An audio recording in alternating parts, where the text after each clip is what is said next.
나폴리의 흡이차 크바라츠헬리아 이적이 임박했습니다. 그는 나폴리에 작별 인사를 건넸습니다.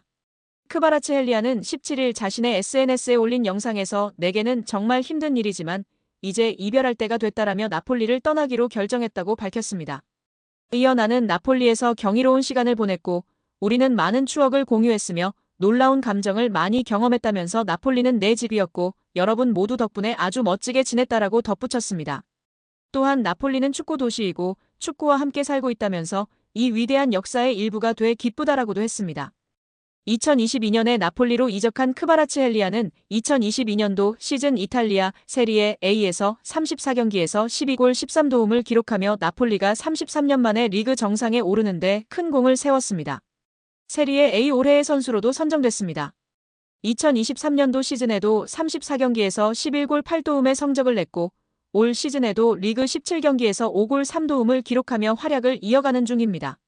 나폴리도 리그 1위를 달리고 있습니다. 팬들은 나폴리에서 활약했던 아르헨티나 축구 영웅 고 디에고 마라도나의 빗대 크바라츠헬리아를 크바라도나라는 애칭으로 불렀습니다. 하지만 빅클럽의 관심을 꾸준히 받아온 크바라츠헬리아는 결국 새로운 도전을 위해 나폴리를 떠나기로 했습니다. 파리 생제르맹이 유력하다고 알려져 있으며 곧 48시간 내로 오피셜이 예상되고 있습니다. 크바라츠헬리아는 이미 한국 선수와 인연이 있는데요. 2020년도에 2시즌 동안 러시아 루빈 카잔에서 미드필더 황인범과 호흡을 맞췄고 나폴리가 세리에 우승을 차지할 때는 중앙 수비수 김민재와 함께 뛰었습니다. 그동안 파리 생제르맹은 크바라츠헬리아 영입에 공을 들였습니다. 킬리안 음바페 대체 선수로 크바라츠헬리아를 점찍었습니다. 그를 데려오기 위해 지난 여름 이적료 1억 유로까지 준비했습니다. 연봉도 대폭 인상시켜준다는 약속까지 했습니다. 크바라츠헬리아도 파리 생제르맹으로 이적하길 원했으나 구단이 이를 막았습니다. 나폴리는 공식 성명을 통해 크바라츠헬리아는 2027년까지 계약이라는 걸 강조하고 싶다. 크바라츠헬리아는 이적 불가다. 계약 기간 중에는 선수의 대리인이 미래를 결정하는 게 아니라 구단의 결정에 달렸다라고 발표했었습니다. 여름 이적 시장에서 영입에 실패한 파리 생제르맹이 겨울 이적 시장에서 크바라츠헬리아를 다시 노렸고 결국 협상에 성공하면서 겨울 이적 시장에서 그를 데려올 수 있게 된 것입니다. 이번 흡이차의 영입으로 왼쪽 공격수 바르콜라를 밀어내고 흡이차가 주전을 차지할 것이 분명한데 미드필더진에서의 이강인에게 득이 될까요?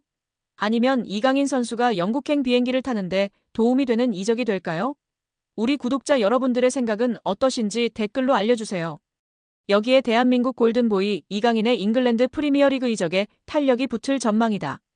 소속팀 파리 생제르맹이 이적을 허락했다는 소식입니다. 영국 노팅엄 포레스트 뉴스는 노팅엄 포레스트가 PSG 스타 이강인을 원한다면서 PSG는 이강인을 판매하기로 결정했다. EPL 구단들은 이제 이강인과 계약하기 위해 줄을 서고 있다. 노팅엄만 있는 게 아니다. 영입 전에는 맨체스터 유나이티드와 뉴캐슬, 토트넘도 있다. 다재다능한 공격수 이강인이 루이스 엘리케 PSG 감독 체제의 경쟁에서 밀려나자 모두가 그의 영입을 놓고 경쟁하고 있다고 전했습니다. 노팅엄은 올 시즌 EPL 매서운 돌풍으로 주목받는 팀입니다. 노팅엄은 무려 리그 3위를 달리며 매서운 돌풍을 달리고 있습니다. 시즌 성적 12승 3무사패를 기록 중인데요. 선두 리버풀과 격차가 크지 않고 2위 아스널과 똑같이 승점 40점을 올렸으나 골득실에서 뒤져 순위가 밀렸을 뿐입니다. 노팅엄은 이 분위기를 유지하기 위해 1월 이적 시장에서 공격적으로 선수 영입에 나설 전망입니다. 매체는 노팅엄은 이달 새로운 선수를 찾을 예정이다. 하지만 영입하는 선수는 현재 선수단보다 업그레이드된 선수여야 한다고 강조했다. 이외에도 맨유, 아스널, 뉴캐슬, 토트넘 등이 이강인 영입에 관심이 있는 것으로 알려졌습니다. 애초 PSG는 이강인 판매에 부정적이었습니다. 프랑스 현지 언론들은 PSG가 이미 몇 차례 이강인 이적에 대한 제의를 받았으나 모두 거절했다고 강조했습니다. 하지만 입장이 바뀌었는데요. 금액만 맞는다면 이적 협상 분위기는 긍정적으로 흘러갈 것으로 보입니다. 축구 전문 온더미닛에 따르면 이강인과 PSG 모두 이별을 원한다. 이강인은 새로운 도전을 위해 PSG는 애매한 입지에 이강인을 팔고 현금을 확보하려고 한다는 계획이라고 전했습니다. 또한 프랑스 PSG 토크는 PSG가 이강인의 이적료로 4,400만 유로 약 660억 원을 원한다고 밝혔습니다. 부담스러운 금액이기는 하지만 맨유, 아스널 등 빅클럽들이 지불하지 못할 금액도 아닌데요. 이들이 이강인 영입을 결심했다면 적극적으로 움직일 전망이라고 시선이 지배적인 상황입니다. 맨유, 아스널, 뉴캐슬 모두 이강인 영입이 절실합니다. 맨유의 경우 측면 공격수 마커스 레시포드가 이적을 앞두고 있습니다. 깊은 부진에 좋지 못한 인터뷰로 루벤 아모림 신임 감독에게 제대로 찍혔습니다. 레시포드는 이적하고 싶다는 뜻을 드러냈습니다. 아스널도 에이스 부카요 사카가 햄스트링 부상으로 전력에서 이탈해 공격 보강이 필요합니다. 뉴캐슬도 팀 미드필더 미구엘 알미론의 이적설이 돌고 있어 보강이 필요합니다. 공격진 뎁스도 두터운 편인데요. 올 시즌 유럽 대항전 티켓까지 따낸다면 선수 보강은 필수 과제일 수밖에 없습니다. 뉴캐슬은 올 시즌 리그 5위에 위치한 상황입니다. 여기에 영국 매체 더미러는 올 시즌 현재까지 알려진 최고 연봉 톱10 리스트를 공개했습니다. 프랑스 매체 파리지앵도 전세계 최고 연봉 톱10 중 올해 사우디 리그로 이적한 스타 플레이어가 8명을 차지하고 여기에 리오넬 메시, 킬리안 음바페가 가세한 정도라고 밝혔었는데요. 유럽 5대 리그에서는 음바페가 1위였는데요. 사우디가 포함되면 이야기가 달라지죠? 6위는 리오넬 메시로 약 656억 원을 받습니다. 5위는 유럽 5대 리그 1위였던 킬리안 음바페로 연봉이 약 1021억 원입니다. 공동 3위는 은골로 캉테와 네이마르입니다. 사우디로 이적하면서 약 1458억 원을 받는다고 알려져 있습니다. 공동 1위는 카림 벤제마와 호날두입니다. 약 2917억 원을 받는 것으로 알려져 있습니다.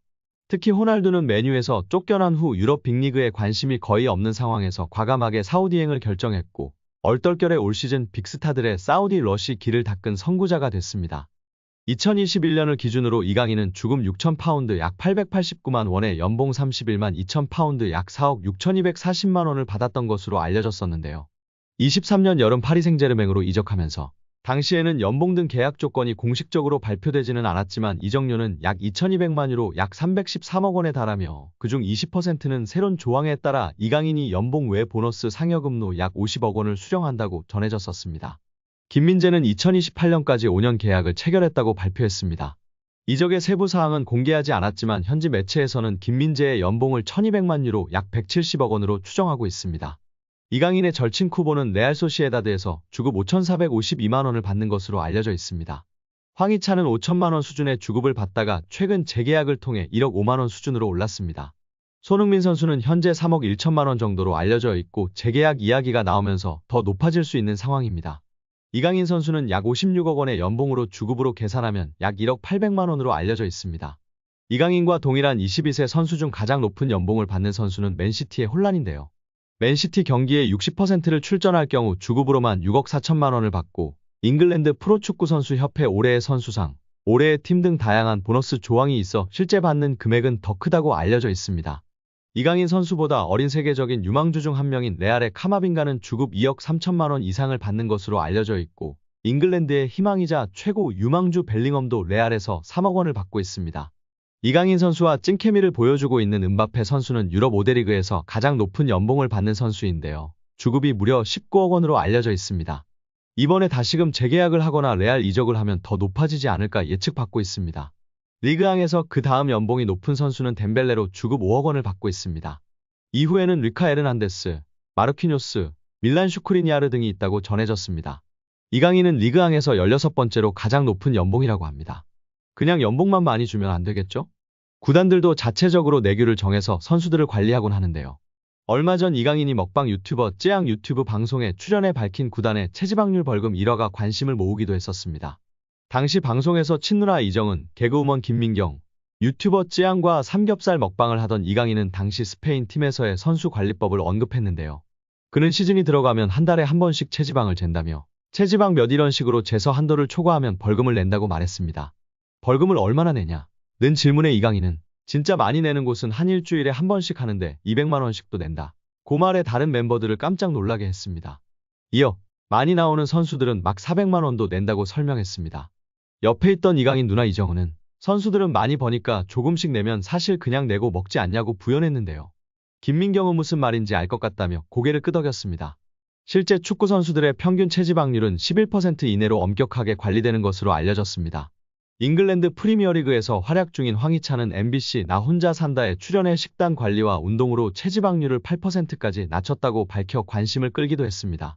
이강인 선수가 지금은 리그앙에서 16번째로 높은 연봉을 받고 있으나 점차 앞서 이야기했던 세계적인 유망주로 꼽히는 선수들과 같이 아주 많은 연봉을 받기를 기원합니다. 벨링엄, 홀란처럼 세계 최고의 선수로 우뚝 설 수 있기를 기대하고 응원하겠습니다.